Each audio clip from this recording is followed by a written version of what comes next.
Hi, and welcome back to another episode of the 5 Journeys podcast, Live Like You Matter. I'm Dr. Wendy Trudeau, and this is Dr. Ed Levitan. And today we're talking to Robert Sikes and his wife, Crystal Sikes, who are keto experts. Robert Orion Sikes is a lifetime natural competitive bodybuilder. He has since dedicated his life to learning and teaching others the benefit of following a well-formulated ketogenic lifestyle. Robert now works along his wife, Crystal, and their amazing team to continually create content and add a ton of value within his community. His mission is, and will continue to be, empowering others to believe in themselves and truly tap into their full potential by optimizing their body and mind. Welcome, Crystal and Robert. Thanks for being here. Hey, thanks for having us. Yeah, no, this is really exciting. Yeah, really. First of all, we were just saying before that we never had a couple. We interview together, and it's nice to have somebody else to interview together. So I know, thank you. Like have your back. Yeah, she's my better half. So anything that I say, as long as she agrees, we're on the same page. Right. There's like a book of good husbands, and those lines are in the book of good husbands. Right. Yes, exactly.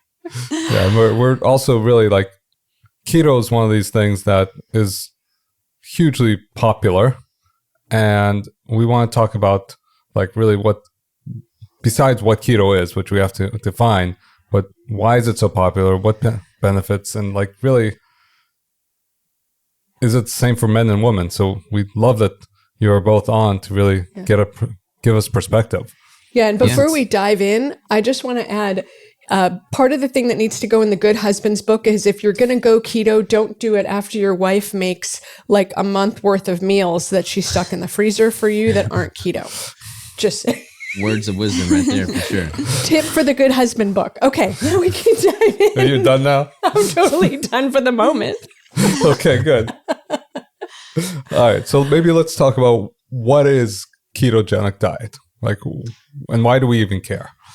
Yeah, so I mean, at a very high level, I would say a ketogenic diet is basically just a dietary protocol that forces the body to burn fat and ketones for fuel, as opposed to carbohydrates and glucose. It's kind of hardwired into our DNA from an evolutionary standpoint. We would become ketogenic in times of food scarcity, especially if those foods were carbohydrate based, and we're relying more on our stored body fat or fats and proteins in our environment. I've been using it for 7 years. Crystal's been keto for 6 years now.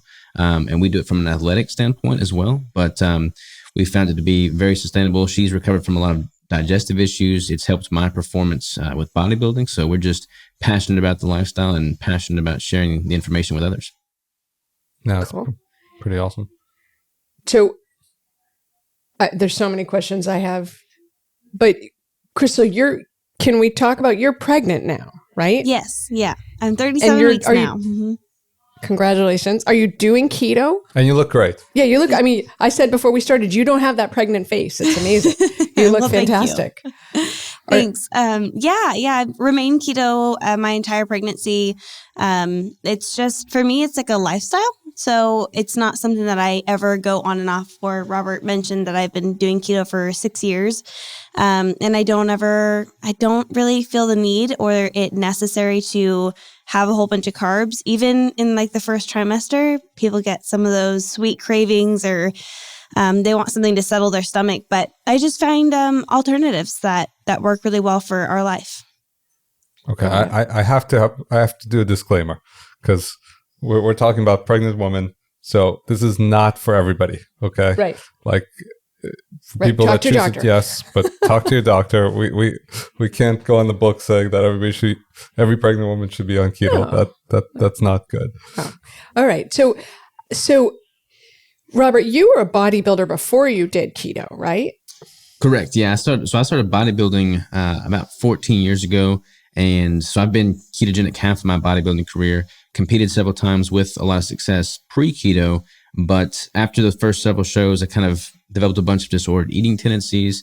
I would kind of go through the big gaining and losing cycles. I mean, my first show, I bulked up to 230 pounds and then lost 80 pounds for that show in 12 weeks. And then I put on like 20 pounds. Say that again. Slow that down, because 80 pounds? You lost a person. You lost my 12-year-old. The first show I'd ever done, I didn't have a clue what I was doing. Everybody was saying you got to eat big to get big. And I was really small naturally. I was 115 pounds when I started working out, bulked up to 230 pounds with a heavily carbohydrate-based diet, lots of sugars, lots of processed foods, just a bunch of poor quality foods, and then gave myself 12 weeks to diet down for that first show, which is not nearly enough time. I did everything wrong, but I lost 80 pounds in that 12-week span, won the competition, but then was just incredibly restrictive in that dieting. So after that show was over, I put on like 20 pounds literally overnight, that next night. And that's when my eating disorders really started to take off. So for me, the ketogenic diet was a viable outlet to heal that relationship with food and not have to have the crazy shifts between the building phases and the cutting phases of a competition. How'd you discover keto? So we started doing keto before it was really popular. It's super popular now. But I started doing it in 2015, which was before there was any books or podcasts or, information on it really. And I was doing a protocol by John Kiefer called carbohydrate backloading. So basically it's a lot of high glycemic index carbs at night and then relatively low carbohydrate throughout the early part of the day.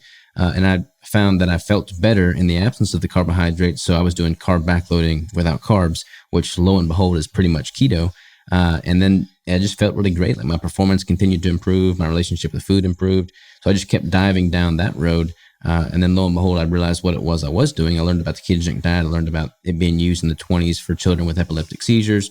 And once I started kind of polishing that method from a bodybuilding standpoint, I just never looked back. I just felt so good with it. I didn't really see any reason to deviate and go back to my old ways.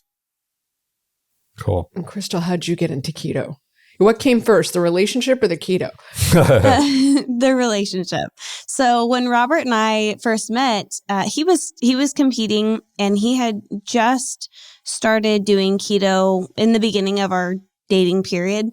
And I was going through a lot of health issues, some GI distress and different things. And the doctors had me on a whole bunch of different diets and nothing was really working.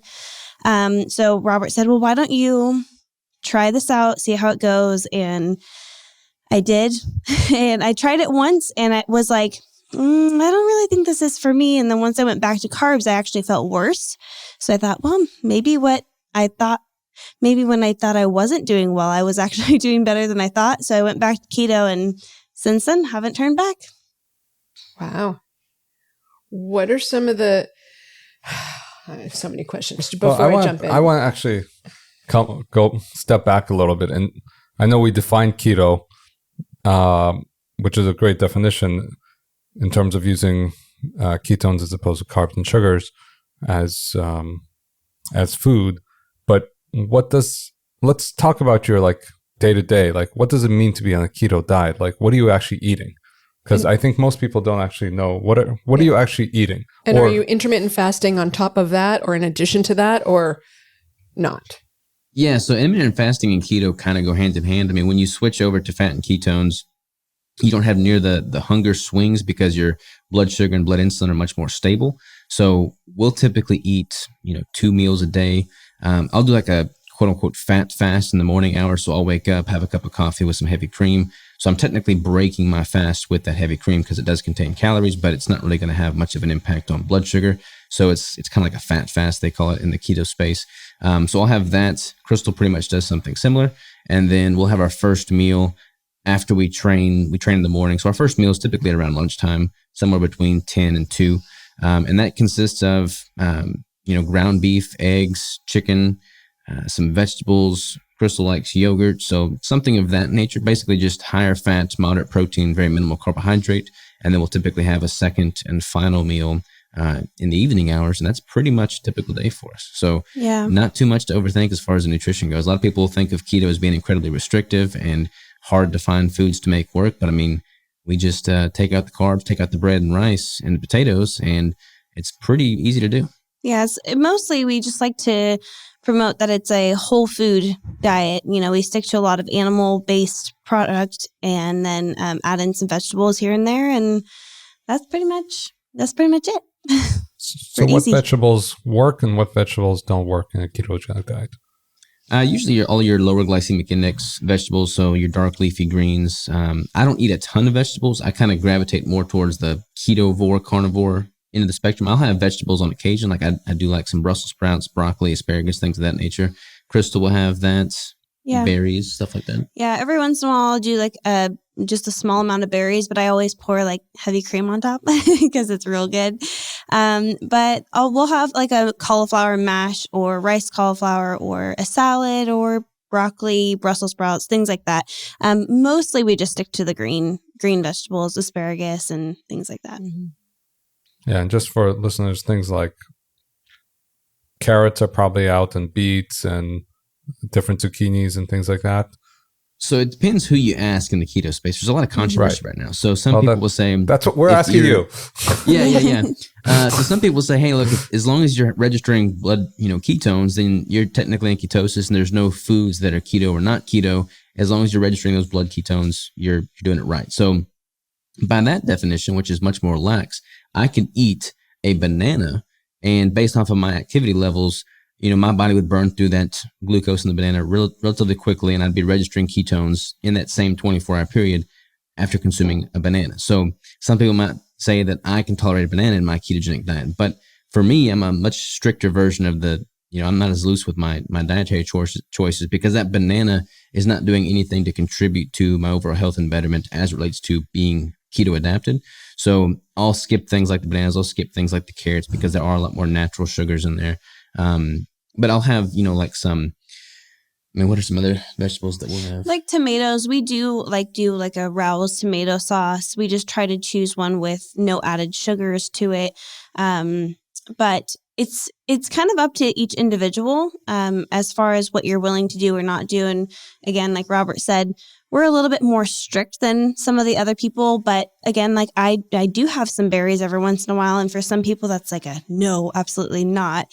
But I feel okay with it pairing it with a little bit of fat as well. So just some of those are going to be a good option for some people and then not for others. We don't do things like squash and potatoes and things like that, whereas other people may use that and use it as like a carb up or a carb refeed or whatnot, but we don't really play around with that. What's a carb refeed? Basically just a bolus of carbohydrates to replenish muscle glycogen, liver glycogen. But the beautiful thing about a ketogenic diet is once you become truly fat adapted, your body's ability to replenish muscle glycogen is pretty much just as efficient as someone that's consuming a lot of carbohydrates. You may not super compensate muscle glycogen because you're not getting that bolus of carbohydrates, but this was illustrated in the FASTER study by Finney and Volek. But if you're fat adapted, your body uses less muscle glycogen because it's more preservatory towards that, and then its ability to replenish that muscle glycogen is also quite efficient. So there's not really any need to have big boluses of carbohydrates throughout your diet once you truly become fat adapted. I vaguely remember we had heard Terry Walls speak. I mean, we're talking 5, 6, 7 years ago about that some people do really well with keto and some people don't do well with keto, but either way that you should take a break every 6 months or so. What's your sense of that? You want to tackle this one? Or you want me to tackle You don't do that. I know. They don't do it. They don't do it. But yeah. what? Because I've read some people get depressed if they don't have enough carbs. So I think for me, that's the one thing I want to say just for people out there is some people, there's no one diet for everybody. Right. Okay. Yeah, totally. And you have to make sure that you do what's right for you and your body and listen and talk to your physician, because I think it sounds like you're doing amazing work. So I love it. And there's no one diet for everybody. Right. Right. So, yeah. Okay. We'll back that up as well. Like we don't ever tell everyone, oh yeah, this is the only way to do it, or the only, that's why there's so many even little areas in the keto community. There's different avenues that people have taken and decided that's going to work better for them than maybe something that we're doing. So yeah, we totally back up that statement. So sects within keto, different keto totally. Sects. Okay. Totally. But to elaborate on your question, there are definitely a lot of proponents, a lot of people that say that you cannot do a ketogenic diet long term because it's not optimal for hormonal health, or you lose some metabolic flexibility, so to speak, if you do not incorporate more carbohydrates. When it comes to that, from a hormonal standpoint, a lot of people that have adverse hormonal effects after following a ketogenic diet are experiencing that not so much because they're following a ketogenic diet per se, but because with the removal of carbohydrates and the satiating nature of a higher fat diet, many people aren't consuming ample calories. So if they're not getting enough fuel coming in, their hormonal shift will likely downregulate, and that will have some adverse effects. So oftentimes clients will come to me, they've been chronically under eating for far too long, and that's going to be the primary driver for that drop in hormonal health. But if we bring those calories back up, they're taking in more fuel, all from ketogenic sources, but just more fuel in general, their body is able to regain that hormonal balance and not really have the same issues. So I would argue it's more an issue with caloric intake and overall energy consumption as opposed to the fact that they're following a ketogenic diet when it comes to hormones. And then with regard to losing metabolic flexibility, some people advocate that, hey, if you're not eating carbohydrates and sugars on a regular basis and asking your body to be able to, assimilate that nutrition, your body's going to lose its ability to do so. But in reality, there may be just as you become keto adapted for the first time, there's a little bit of a shift there. Your body has to learn to use ketones and fat for fuel. So there may be a little bit of a, transfer lag there, so to speak. But the same is true when you switch back to burning carbohydrates and glucose. Your body doesn't forget how to use glucose. It may be, 24-hour, 48-hour shift, in which case you may not feel optimal, but then your body upregulates those pathways to use carbohydrates and glucose. It's not like it forgets how to do so. Yeah. Do you remember that we were in some IV conference and he started to talk about how ketogenic diet has this huge increase in carnitine. But then he said, people who start a ketogenic diet need carnitine. And I went up to him and I said, you said sort of the opposite thing. And he said, well, yes, when you start a ketogenic diet, there's this massive requirement for carnitine. So often people need to supplement. And then once they get to steady state, that ketogenic diet is upregulating carnitine, which helps the mitochondria and improves energy. But in that gap, people often need to supplement right sort of at the outset. So before the mitochondria catch up. Do you remember when? I don't remember that. Oh, because I went to ask that of him. I was like, I don't understand this. I always need to know why. And he explained that was why. So. Yeah, there's definitely an upregulation in metabolic pathways once you do switch over to keto. It's called like monocarboxylic transporters, MCT transporters. Those all upregulate to help shuttle lactate, pyruvate, and ketone bodies. So once that upregulation process occurs, you're able to clear lactate much more efficiently. You have a higher lactate threshold, and you're just able to, deliver those nutrients, deliver that energy source to the cells, to the brain much more efficiently. The people that switch over to keto, they're probably not going to feel their best self instantaneously, but once they have time to adapt, they feel much better typically, which that adaptation process takes a little bit different length of time for each individual. But if your electrolytes are dialed in, if everything else is dialed in properly, you can usually start experiencing the benefits after about a month or so. Now, just go back slight bit in terms of, you were saying a lot of people with hormone balance have, part of the reason is not eating enough. So what is eating enough? Like, how do you tell if you're ketogenic and you're not hungry? How do you know if you aren't eating enough? That's also going to be very different for each individual, honestly, based off of their activity levels, based off of their age. So Crystal, for instance, like what is your caloric intake right now? Right now, I am also pregnant. So I'm eating about 28 to 3,000 calories a day. When I'm not pregnant, I'm usually eating around 2,500 calories. Yeah. So I'm consuming about 3,000 to 3,500 with my training load. We get so many clientele we see this in both males and females, but a lot of females, especially, they've just been chronically restricting and they're consuming sub 1,000 calories for months or years at a time. We never take any of our clientele that low. I mean, like when I'm working with a female athlete that's stepping on stage in a week, the lowest I'll take her calories is like 1,300. And that's only for a week or two, time period. So it's really important to bring those calories back up and fuel the body appropriately. Granted, we're doing a lot of physical activity, so our caloric demands are going to be a bit higher, but even with a basal metabolic rate, I mean, you should not expect someone to be able to function at an optimal level just throughout their day-to-day life at sub 1,000 calories. If I do nothing, my Whoop says I burn 1,000 calories, and that's doing, nothing. And so someone who has a higher muscle content is going to need more more protein to sustain that. What are some of the common pitfalls people hit when they're in keto? Well, a lot of people just, they don't eat enough food because of the satiating nature of the ketogenic diet. Oftentimes there's been a big push lately. It's interesting because I've been in the space so long that we've seen all these trends come and go. So about 2 years ago, the trend was incredibly high dietary fat, very minimal protein because everybody was scared of gluconeogenesis and they assumed that protein would turn into chocolate cake and once it hit their bloodstream, which is not the truth. And then now the exact opposite end of the spectrum, protein's been given this halo and you see people just consuming protein in excess at the expense of not enough dietary fat. So really getting that ratio dialed in is incredibly important because if you're trying to optimize from a ketogenic standpoint and you're taking in far too much protein, not near enough dietary fat, you're not really going to have a great energy level because protein is incredibly important, but it's not a great substrate for energy. Your body can use gluconeogenesis to create energy from that protein and amino acids, but it's not going to be an efficient process. So making sure you're taking in ample dietary fat and not overdoing the protein is also very important. So where are you guys getting the fat?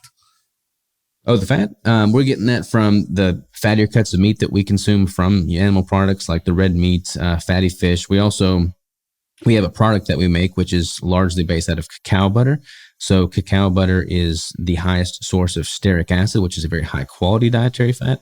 So that's an option for, that's one of our sources of fat, but like olive oil, avocado oil, things of that nature. Okay, cool. What happens at birthdays? I mean, so this is your first kid? Mm-hmm. Is this your first? Okay. Yes, yeah. What happens maybe we're the only ones where the family member's like, but I made that for you, right? That emotional blackmail of how could you not eat my pasta dish, ravioli, cake, whatever. How do you navigate social events, particularly birthdays, weddings, the bachelor parties, bachelorette parties, when people are behaving differently and expect to cut loose? What do you tell people? How do you do it yourselves? Or even alcohol. Well, right. Can you like go out drink? Well, you can drink vodka, right? Is that kosher? Yeah, I mean, you can have a little bit of alcohol, so like vodka, whiskey. You just have to be careful what you're mixing it with and then making sure that you're not like ordering a margarita or something like that. Right. You usually just have it with like a club soda. Yeah. So four vodkas, you were great. And then you're like, margarita. Fifth drink is the problem. Exactly. Yeah. So how do you handle those events? Yeah. So when I first started, I think for me, it was a little bit harder, especially when I would go visit my family and it's been a while since I've seen them and they have all those dishes that you've eaten your entire life. And then all of a sudden you're not partaking. So the first thing I do is make sure I'm set up for success and I will go to the store if someone has to drive me or if I need to go myself or whatever. Make sure that I have the food that's going to sustain me rather than trying to rely on them to provide what's going to work best for me. And then the second thing I think is just telling them that it's important for you and your health. This is important to me in my journey, and I understand that you may have made that special for me or special for the family or whatever, but really it's not serving me and my body, so I'm going to choose to not have it. And if they have an issue, then it's probably more an issue with them and their connection to the food than it is you and your choices for your body. And I think that took a little bit of time to like navigate that and put those boundaries on. But once the boundaries were down, people didn't mess with it anymore. They just say, okay, Crystal, we'll bring her own, whatever.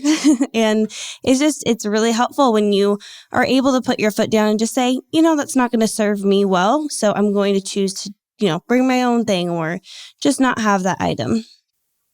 I would say I have celiac and I pretty much don't eat anything unless I can trace it from A to Z. And so I rarely ever eat in people's houses as a result.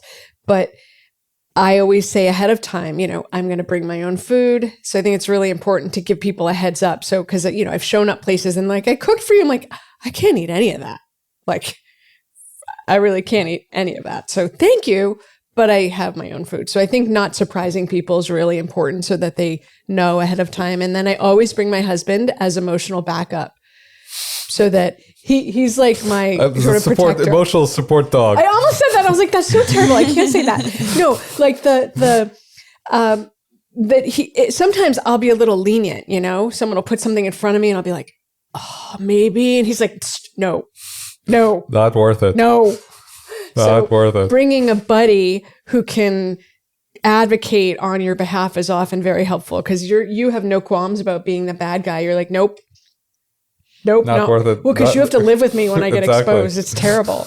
So yeah, I mean, I think setting good boundaries, telling people ahead of time, bringing food as needed. And then something you said, Crystal, that's so poignant is like you made it sound really casual. You know, I go to the store, I have someone take me, but those moments can be really challenging for people when you get somewhere and it's all busy and happy and you're trying to fit in, but prioritizing what you need is so critical. And so what you're saying is you have permission and you should do it. You need to, right?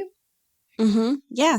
If you feel like this is the best choice for you, whatever it may be, you know, maybe taking care of your celiac, maybe being keto, whatever it is, if you truly in the bottom of your heart feel like that's the right choice for you, stand behind yourself, you know, have that backbone to say, this is what's going to work best for me. And that is not going to do my body good. So, you know, what other alternative can I make, or, you know, what choices can I do? What kind of choices can I make to make this the best situation for me?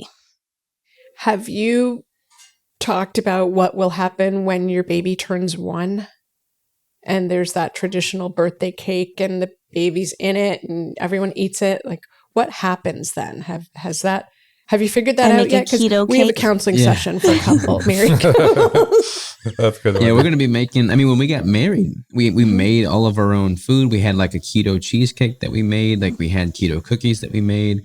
There's even a bakery.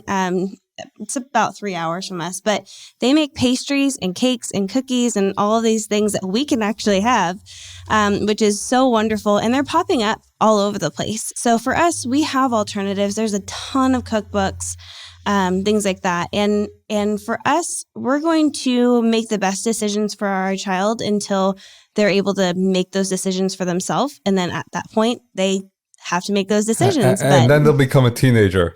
Just you wait. Yeah. Oh, please. And at that point, that is their decision. But hopefully we will have not just told them, you know, we don't eat this, we don't eat that, but actually educated them on why we don't or why we do, you know, eat certain ways, and they'll be able to make their own decision. We didn't do Halloween until we had, I think, 3 kids, and our oldest was like 10, because the youngest was like, wait, why aren't we doing that? And I was like, oh, busted. You know, we just didn't do it because we don't eat that candy. So why would we collect it? But then once we collected it, we would say, okay, there's a lot of people like the soldiers and a lot of other people. Let's give this away because this isn't food that we're going to eat in our house. Yeah. So our kids actually make it fun to they make it a challenge how much you can collect. Yeah. But they don't eat 99.9% of it. Right. But it's nice. I actually have and Crystal, you can choose to decline, not answer, but breastfeeding has. Can you breastfeed keto? I'm assuming you can, but like, have there been a lot of women? And I'm assuming because if you have a mostly fat-based diet, a lot of the hind milk is fat-based. So do kids actually get bigger faster? Like, I'm just curious. Yeah, that's a good question. So I do have clients that I coach, and I've helped a lot of women transition into keto even as they're breastfeeding. And they do extremely well. And I think that the important part is just making sure that if you're going to make that choice, again, speak with your doctor, but also, make it a slow transition. Make sure that you're getting plenty of calories in the first place. You still need lots of protein, and then lots of fat as well as keeping up with electrolytes and water and things like that. But I have not seen a difference in the size of the child, whether they're gaining more fat or more, muscle, or moving faster or moving slower. It's all pretty relatively about the same. And I believe, and I'm not really sure, but I believe it's because in your body, your milk will produce what your child needs. It's not just going to take all of your fat and then just give it to the child. It's going to break down and give the child exactly what it needs, whether it be carbohydrates, proteins, fats, the nutrients that goes through your breast milk and all of that. Before you got pregnant, you also did bodybuilding or in competitions? Yeah. I'm assuming they don't have a genre for pregnant women, right? Like there's no... Not yet. Not quite. Not yet is a great response, right? Yeah. So what's the difference for women who are listening who are, if you're on the bodybuilding track, you already know what you need. But if you're sort of trying to figure out, well, how do I be more muscular and burn fat versus let's go back and what is the advantage of ketogenic? Like we haven't even talked about that. Why would people want this? You talked about bodybuilding, but that's majority of people aren't interested in that. So what are the other advantages? And then we can get into the woman. Yeah. But like, can we talk about that? Yeah, as it relates to bodybuilding or just no, what are the advantages as it doesn't relate to bodybuilding. Okay, yeah, totally. So one of the big ones, honestly, is just that you got more stable blood sugar and blood glucose, being blood sugar, obviously. So like you're not going to have the crazy swings, the highs and lows from a blood sugar standpoint. So what does that? Sorry, I'm going to pause for a second. I'm going to make it dummy it down for me because I don't know what blood sugar does to me. So what would I feel in my body? Like what are the highs and lows that I would actually feel? What are the benefits I would actually get? Yeah, so most people, like for instance, let's think about Thanksgiving dinner. Like people have, go to Thanksgiving dinner, they eat all the pies, the pecan pies, pumpkin pies, all the good desserts. Then they go into like a food comatose afterwards. They have a massive spike in blood sugar, and then they're pretty much like paralyzed for the next few hours because of that drop, huge rise in blood sugar, and then that corresponding drop as their insulin secretion picks up. So we basically avoid all of that. Like we don't fixate on food. We don't think about food all day long. We eat twice, sometimes just once a day. So my productivity is just on a whole other level because I'm not constantly hungry. I'm not craving. I'm not ever feeling those sensations. So it's much more even keel energy. There's not these crazy spikes and then dips. So just from a practical standpoint, I think that's one of the biggest appeals to it. And then you start, looking long-term from a longevity standpoint and having too high of a blood sugar over time, the glycation that brings to the body, that's very inflammatory. It's not really great from a longevity standpoint. So all of my blood markers have improved since adopting a ketogenic diet. My HbA1c is like, I don't know, in the tank. I mean, I don't have any inflammatory markers as a result of higher glycation levels. So that can all be mitigated by not having that much sugar in the diet to begin with. So those are some high level points that people typically will look at when they're adopting a ketogenic diet. Yeah, I want to emphasize that because productivity, I think not only are you more productive, I think your brain gets clearer too when you get rid of the sugars, which makes you think clearer and actually make that thing up there work. Yeah, there's no hangry. We don't ever get hangry either. People get hungry and they get angry, and then your productivity is obviously non-existent because you're just fixating on food. So we don't really have that either. Well, I have a friend that just went ketogenic probably 2-3 months ago. And one thing that he remarked, which was really cool, was before ketogenic, he was constantly thinking of his next meal. Like so much of his mind was, he ate something and then he had a meal and then the next thing he was thinking about is where he's going to get his next meal. Like it was occupying so much of his time. And when he went ketogenic, that goes away. Like, or at least that was his experience. And it sounds like it's similar in terms of not having to think about, you're not hungry, or not as hungry. So you eat when you need to eat, but you're not constantly searching for food. Right. I mean, if you think about it from just a physiological standpoint, if you're eating carbohydrates and glucose, your body can only store so much of that at a given point. So you eat a meal, your blood sugar rises, your body secretes insulin, your blood sugar drops. As your blood sugar drops, you become hungry. I mean, you have this increase in hunger. Whereas once you become ketogenic and fat adapted, you don't have these swings in blood sugar. So you have that working in your favor. Plus, when you do deplete the little bit of, blood sugar that you do have, you don't automatically feel hungry. Your body's able to tap into your stored fat for energy very efficiently. Whereas if even if you have quite a bit of body fat that you're carrying, if you're not fat adapted and your body doesn't know to naturally go to that for a fuel supply, you're going to feel hungry and you're going to go for your next carbohydrate meal. Whereas once you become ketogenic, your body is able to use the dietary fat and proteins that you consume. And then after several hours of that meal, where you would normally be hungry again, your body just simply transitions to burning stored fat. So there's not really any break in that energy cycle, and thus you don't have those cravings, which is why people can fast for extended periods of time once they become fat adapted without feeling totally distraught as a result of not eating food very frequently. Did you talk about it and I missed it? How long does it take to become fat adapted? You can start producing ketones after 24 hours. So you're technically producing ketones and in ketosis once your blood ketones register 0.5 millimolar, but you're not really fat adapted at that point. Your body's not efficiently using fat at that point. For that to really take place, I recommend giving it at least a good month, and then it just continues to get better the longer you do it. So it's additive over time. Exactly. And it sounds like people will burn fat as the longer they're on keto, the more they're going to utilize, or the more consistently they're going to utilize the fat on their bodies instead of looking for carbohydrates. So do you notice that people get lean over time? Is that a side effect of keto? Yeah, that's typical. I mean, you definitely are going to have to equate for calories still. I mean, you can definitely get fat on a ketogenic diet if you're over consuming, but as you become more fat adapted and become more ketogenic, your body becomes incredibly efficient at using fat, both dietary fat and stored fat.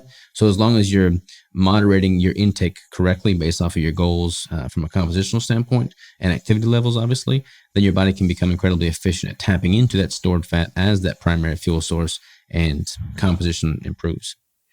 What role do you think toxins are going to play in people who have success with? I had to go there, right? Because, we talked about toxins together.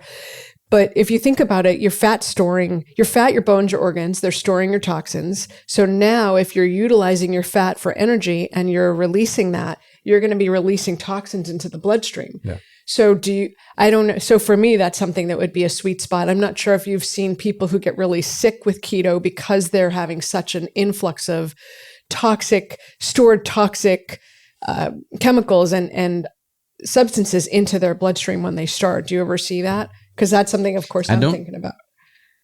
Yeah, I'm sure that exists. I haven't seen a whole lot of that. I hear about people sweating out toxins when they're like in the sauna and things of that nature. I had a firefighter on my podcast who actually worked during 9/11, and he just had a whole bunch of toxins in his system, and he would start doing the sauna, and he was like sweating blue after doing it, which was the strangest thing. I never heard of that before. But I would assume that if you're storing a lot of toxins in your fat tissue and you start tapping into that fat tissue and burning that, it's going to release. You're probably going to release that even if you're not following a ketogenic diet and you start losing that fat, that adipose tissue.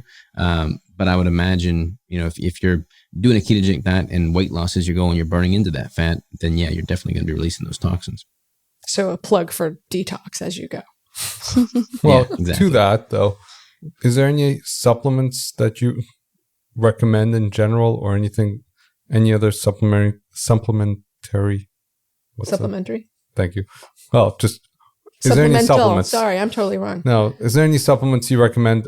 Is there anything specific that you need on a ketogenic diet? Everybody needs vitamin D, right? So that because we don't get outside as much as our ancestors did. But is there anything specific for the ketogenic diet that you don't get that you need to supplement?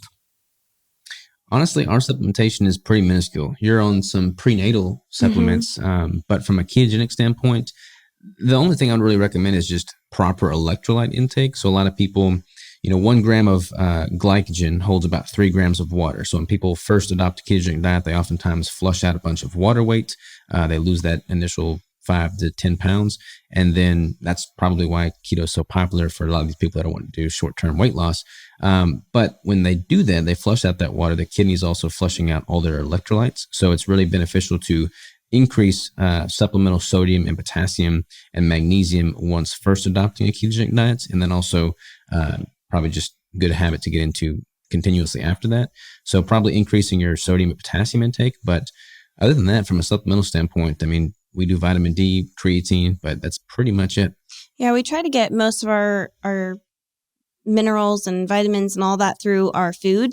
So sometimes introducing some organ meats or things like that is a good choice. And I'm not an organ meat person, but I will eat some like liverwurst or even some desiccated capsules, and that is really helpful. And then I think for anyone on any diet, being able to get those tested and make sure that you're absorbing correctly, with the food that you're ingesting, no matter what diet you're on, is a big benefit as well. I always thought it was counterintuitive that organ meat was so good for you because, I mean, think about it. Your liver's cleaning out your toxins. So let's eat that organ. Makes no sense to me, but it's so good for you. And in fact, so we have 4 kids and I never ate my placenta because I always pictured eating a placenta and I couldn't even get my head around it. I was like, nope. Let's make sure people understand what that is. In traditional Chinese I didn't know medicine thing either, and then she told me about it, so my eyes have been open to that as being even a viable option. Hashtag horrified, right? In the traditional Chinese medicine, what used to happen, and now in our culture a little bit happens, is they used to clean the placenta, dry it out, and then the woman would eat that, take that in pills, so that all the hormones and everything, and nutrients that were lost, you would come back and it decreased postpartum depression, things like that.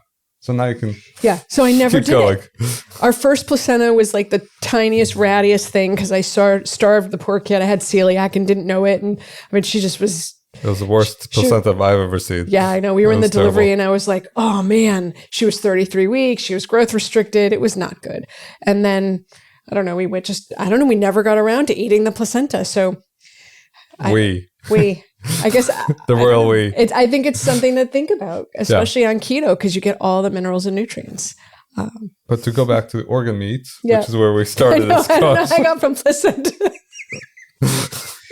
And it works. It's all kind of in tandem there. Well, Still it is an organ, so right? Yeah. Yes. Mm-hmm. But organ meats originally came from I just found this out only like a year ago or something, that like in nature, the first thing that predators eat is the organ meats.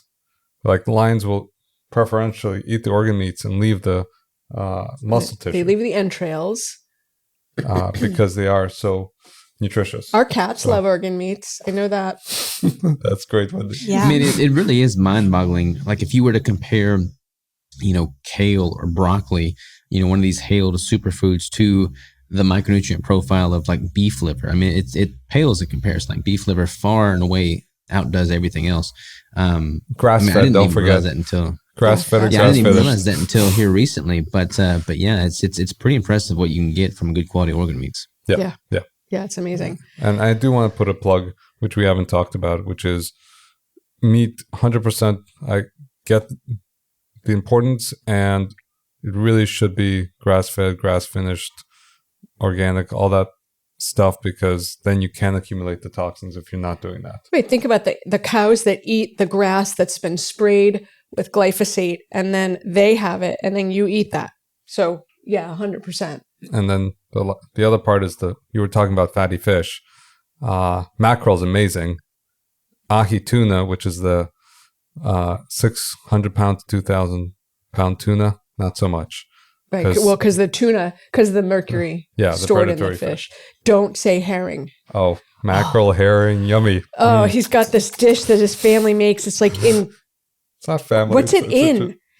It's herring? It's in vinegar and which I... Yeah. Oh, the pickled herring? Yeah. Oh, yeah. Is that keto? I like this stuff. We actually had we made keto pizza last night. Crystal made keto pizza last night, and we put anchovies in our pizza, which I love anchovies, so that's all good stuff. Yeah, no, all the small fatty fish are really good for you. I love anchovies, but what they do to herring, I can't do it. Anyways. All right. What else should we ask you guys that we might have not thought to ask while we're off on our own tangents? Now we're an open book. Anything that y'all want to dive into? Actually, speaking of books, you have a new book. How is it doing? I bought your book. Good. Oh, you did? Of course I did. You didn't have to do that. Well, it was in the promo period. I bought it.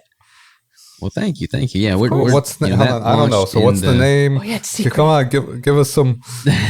It's called Ketogenic Bodybuilding, a natural athlete's guide to competitive savagery. So basically, it's all I've learned over the past 7 years as ketogenic bodybuilder, past 14 years as a bodybuilder, and really how to optimize composition from a hormonal standpoint, from a health standpoint, from a longevity standpoint, while leveraging the ketogenic diet for bodybuilding. But I mean, the principles that I use in that book are the exact same principles I use for my clients that are also not bodybuilders. So there's a lot of crossover there. I mean, it works. We're all human, so it works whether you're going to compete and step on stage or not. Yeah, a lot of people are looking. A lot of people start keto, not as much for the lifestyle like Robert and I do, but they will start it for weight loss, which is it can work for many people. But they'll start it as a fat loss thing, and sometimes it turns into their whole lifestyle. But he'll use again like the same principles he used in that book for his clients that are not bodybuilding. And even if you read some of the reviews, they're like, I am not a bodybuilder, but this was helpful because there's just a ton of information. I mean, it's a huge book, but it's awesome. It's awesome. amazing. It's been truly a pleasure to have you guys on the podcast. Yes. I've learned a lot, so thank you. Where can people find you? Yeah, thank you for the opportunity. Ladies first. So all of my stuff is going to be at Lady Savage. So Instagram is the.lady.savage. My website is ladysavage.com.